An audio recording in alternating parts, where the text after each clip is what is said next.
Hello and welcome to Mr. Linford's Math 097 course. This is a presentation on section 5.3 of the text. In today's discussion, we're going to be going over how to multiply polynomials. In particular, we're going to look at a couple different methods for multiplication, including distribution. We're also going to look at the box method and the classic FOIL. So when we're multiplying polynomials, remember polynomials can be of various sizes. Right here we have two monomials. Now, when we go about multiplying this should look very familiar. This is the same thing we used to do when we would multiply things with exponential expressions. So, to multiply this, we can think of this in a couple different ways. I'm going to do the long drawn-out process first. So, when we're multiplying this, we're saying we're multiplying these three things, the 3, the x, the y, by the 5, the x, and the y over here. So we're essentially multiplying three different things together. I can use the associative property of multiplication to rearrange these. So let me rearrange this and say, let's have the numbers be multiplied first, then let's multiply the x terms, and then let's multiply the y terms together. Now when we do this, we end up with a negative 15, an x to the 6, remember there's an imaginary 1 exponent right there, and when we multiply like bases, we add the exponents. And then we have y to the 7th. This is how we go about multiplying with monomials. We treat them just like we used to with different exponents. Just remember your rules and the idea of when we have like bases, we have to add the exponents. Now we can take an example of what happens when we have a monomial with a larger polynomial. And I think that it's pretty obvious what we want to do right here. Anytime we have a term on the outside and a bunch of terms on the inside of parentheses, we're going to go ahead and distribute this in. So I'm going to write out the elaborate distribution here just so we can see what all is going on. So I am taking this 4x cubed and I'm multiplying it to each term individually.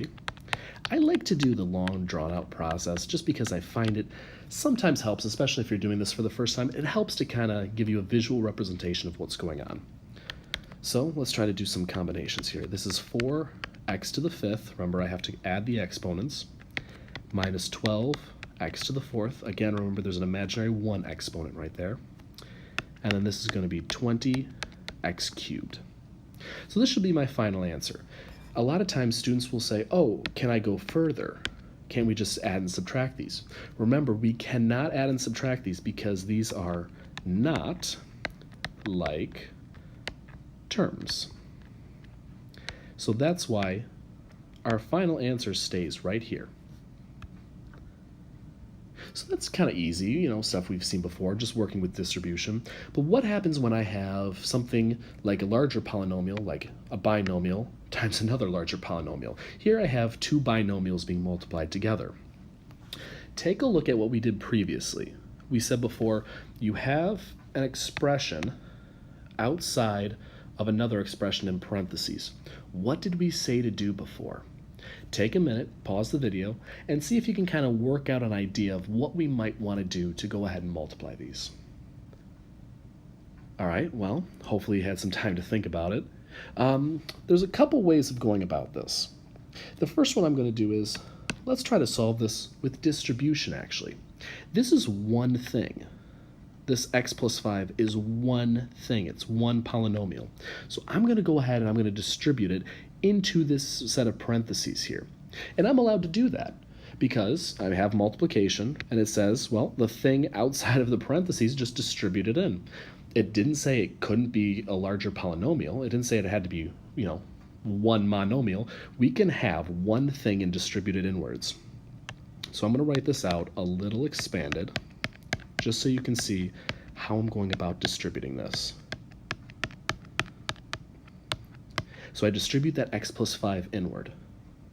And, well, if I want to solve this, I'm going to have to actually go about and distribute again. So we get 3x squared plus a 15x plus a 4x plus 20. And we can actually go about combining some terms here, combining some like terms, I should say, and there we go. That's our final answer. Now that's one way of going about this. Keep in mind, all distribution, or I'm sorry, all multiplication essentially is distribution. Anytime we multiply polynomials, we're distributing. The only time we're not is on that first problem where I had two monomials. Now let's try another method for this. Let's try another method. I'm going to talk about FOIL for right now. I'm going to talk about the FOIL technique. FOIL is an acronym. FOIL stands for a process for how to go about multiplying two binomials. It stands for the first, the outer, the inner, and the last. And what this is telling me to do is it's telling me a process for how to go about and multiply two binomials. So if I took x plus 5 and I took 3x plus 4, I'm going to try to color code this a little differently. Let's start by multiplying the first terms. That means I want to multiply the first terms in the binomial, 3x and x. That becomes 3x squared. The next part says multiply the outer terms.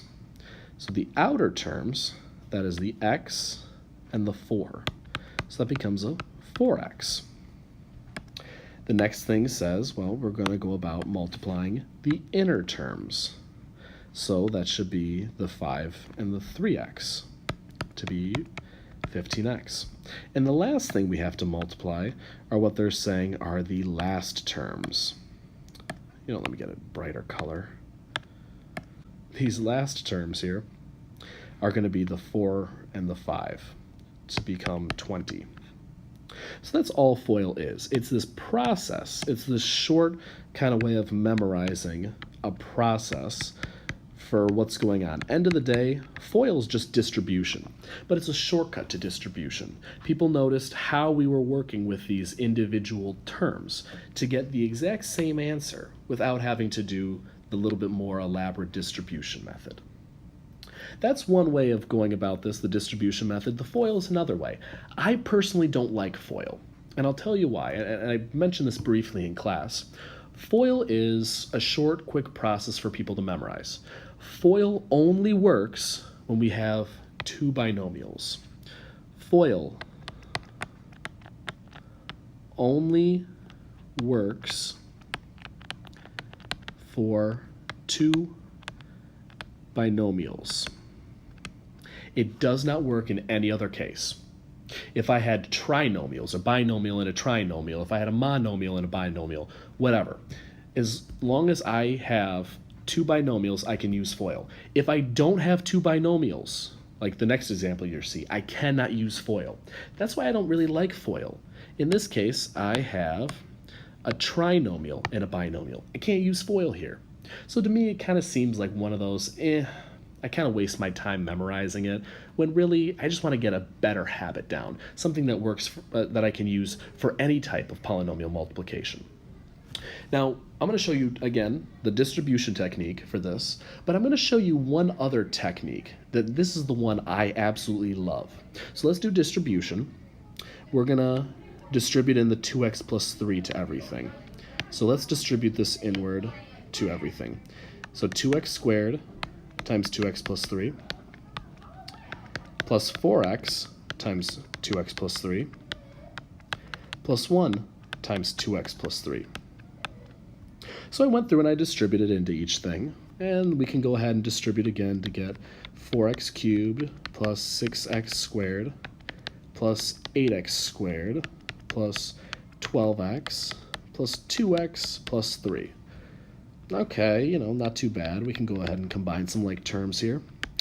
We end up with 4x cubed plus 14x squared plus 14x plus 3. So the distribution, not bad. And I will always recommend, if you do distribution, go ahead and actually write out the full distribution. This took me, like 30 seconds to do? It's not that bad. And this way, by writing everything out, it makes it a little easier for me to see. And especially if you make a mistake, it's much easier to go back and see, what your work was, as opposed to doing too much in your head. Now we're going to go over one other technique. So we talked about distribution, we've done a bunch of examples with that, and we've talked about FOIL. Now let's talk about the box method. The box method is the method I like. The box method is essentially an organized way of doing your distribution, as opposed to having a long, written out, elaborate kind of math sentence here. What the box method says to do is we're going to literally construct a box, or you can think of it kind of like a checkerboard. I'm going to take the terms of one of the polynomials, and I'm going to make them the columns of this box. Move that over just a bit. And I'm going to take the terms of the other polynomial, and I'm going to make them the rows of the box. So let's make this little checkerboard. So we have this checkerboard where all the columns are from this polynomial and all the rows are from this polynomial. Maybe I'll change up colors while I write. We want to figure out what goes in each of these boxes. To figure that out, we are going to multiply the column and the row for each box. So let's see what we end up with. When I multiply 2x squared by 2x, I get 4x cubed. Okay. Now let's multiply the 4x and the 2x to get this box. So let's see. 4x times 2x is 8x squared. Let's do 2x and 1. 2x and 1 is just 2x. Now let's fill in these rows, these bottom rows down here. I got 2x squared and 3. That's going to give me a 6x squared. This box, I'm going to end up with a 12x, and this box is going to be a 3. Okay, what this is doing is it's saying, really, when we distribute, box method distributes one thing in at a time. So as opposed to making it really kind of messy like I just did right here, it keeps your work nice and organized. These values in red, these are the answers that you want for your multiplication. When you multiply these two polynomials, you end up with all these answers in red. But there's some like terms here. Notice we have like terms right here and right here. What's really cool about box method, your like terms are going to be on the diagonal from each other. So if I wanted to actually figure out what my answer is, all I have to do is add everything up in the box. We get a 4x cubed, a 14x squared, a 14x, and a 3. There we go. We match up exactly as before. This is why box method is nice and easy. It keeps your work very laid out, very organized. I really like this method. I want you to try maybe giving it a try for a couple problems. It's going to be very helpful if you continue on with math later on too. All right, so we have this pretty lengthy trinomial times another lengthy trinomial. We could go about distributing this. Let's take a look at what would happen if we actually went about distributing this. Like I'm saying, take this trinomial and distribute it through. We get 2x squared times x squared plus 2x plus 3 plus 3x times x squared plus 2x plus 3. Oh, I'm running out of room. Plus 1 times x squared plus 2x plus 3. Oh my gosh, now I have to distribute all of this through to get 2x to the 4th plus 4x to the 3rd plus 6x squared plus 3x to the 3rd. Oh my goodness, this is going to take a while, and I hope I don't make any mistakes anywhere. It's like one of those things, if you ever saw the show SpongeBob, where they do a cutaway and they're like, hey, 3 hours later. Oh gosh, okay, so I did all this multiplication and distribution, but now my like terms are all over the place. Let's see, I have a 2x to the 4th. Got that. I got an x cubed here and another x cubed, so that should be maybe a 7x cubed. Okay, so I think those are good. A 6x squared and a 6x squared is a 12x squared. Oh, but I forgot this one. So that should be a 13x squared. And then I think I would have an 11x and a 3. Oh my gosh, what an elaborate kind of thing. I mean, I'm burning through this and I'm not being very careful. I probably slipped up on something somewhere. This can be very elaborate. Imagine if I gave you a 4-term polynomial to work with. You know what? I don't particularly want to go about doing this. So you know what? I'm going to clear this. Let's try a different method. Let's try the box method. Let's see if the box method makes my work any easier, because this is going to be really tedious if I have to do this every single time. Okay, so let's try the box method. I'm going to take, let's make maybe this polynomial the columns, and we'll make this polynomial the rows, x squared, the 2x, and the 3. A little bit bigger of a box, not too bad. And I should mention, it doesn't matter what I put as the columns and what I put as the rows. I could have swapped these. Doesn't really matter. It's all good. I just, for some reason, keep doing this method. Whatever. So let's go about and figure out what goes in each of these boxes. We'll start right here. So 2x squared times x squared is 2x to the 4th. 3x squared, or 3x times x squared, should be 3x cubed. This is going to be an x squared. It's going to be a 4x cubed, a 6x squared, a 2x. This will be 6x squared, 9x, and 3. Okay, filled out the box. Not as bad. And what do you know? All my like terms are diagonal from each other. So if I wanted to fill out this answer, I would have a 2x to the 4th, a 7x cubed, a 13x squared, an 11x, and a 3. And there we go. That's my answer. This box method makes my work so much more organized. It's really less writing. I'm only working with one thing at a time. There's really less to kind of manage at once. That's why I absolutely love this box method.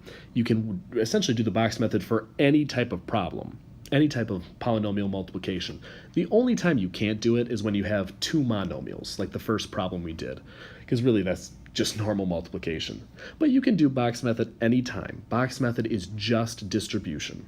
So that's my idea or my recommendation. Go ahead and use the box method when you can. But if you like distribution, go for it. But always remember, if you're like, oh, I love FOIL, remember FOIL only works when you have 2 binomials. You could not use FOIL in this case because you have 2 trinomials. You either have to do distribution or you have to do box method. So pick what you like and stick with it. It's your choice.